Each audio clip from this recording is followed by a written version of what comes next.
Hi class, my name is Leola Bryant and I'm going to be presenting my customer journey map. Let me introduce you to Barbara. Barbara is 50 years old, she is a stay-at-home mom, and she lives in Atlanta, Georgia.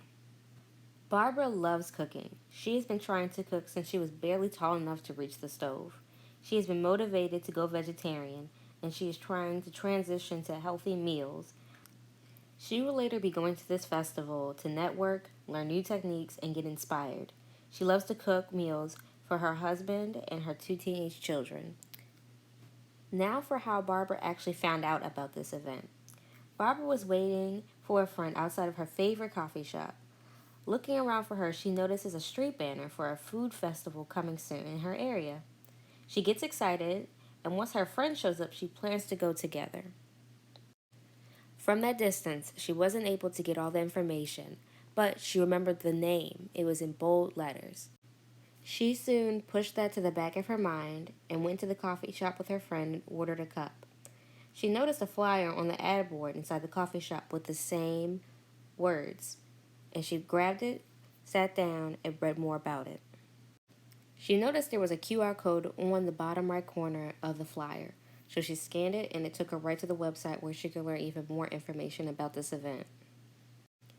After getting a full understanding about what this event was, she decided to follow them on social media and subscribe to their email list. Now knowing that the event was coming up next weekend, she decided to pack her bag. She packed a camera, her notebook, and a pencil. Now skipping to the day of the event, she is super excited and arrives on time. She goes in and realizes that the vendors aren't even done being prepared to set up. But then as she asks around, she finds out that's the part of the process. You're supposed to learn as they're creating the dishes, not just eat.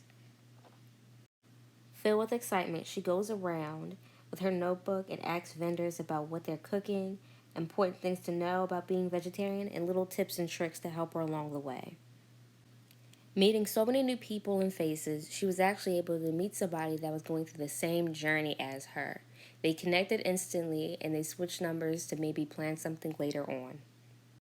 Now, after this amazing event, she is now full and very focused on the steps to take on her vegetarian journey. Now, after this amazing event, she now realizes that she has been missing out on the full journey of what it means to be a vegetarian and what really it takes and why she probably messed up in the past. She sees now that she needs to take new steps with what she's learned from the event.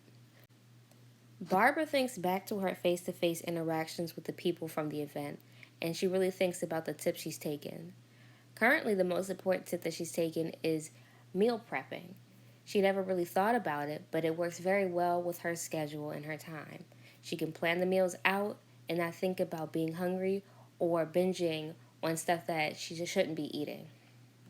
Barbara just remembers that she made a friend at the event and she can invite her over and they can actually recreate one of the dishes that they had at the event. They have a very fun time. Even though they weren't able to create it the exact same way, it was still delicious and they wish to continue to plan other events around being healthy. Barbara still eats meat once in a while, but she's on a better path. When going out to restaurants, she makes sure to find out if they have vegetarian options before going, so she's not tempted to eat meat. Overall, this event has changed her life for the better. It's not the only thing that's been a part of her life, but it was a stepping stone to put her in the right direction.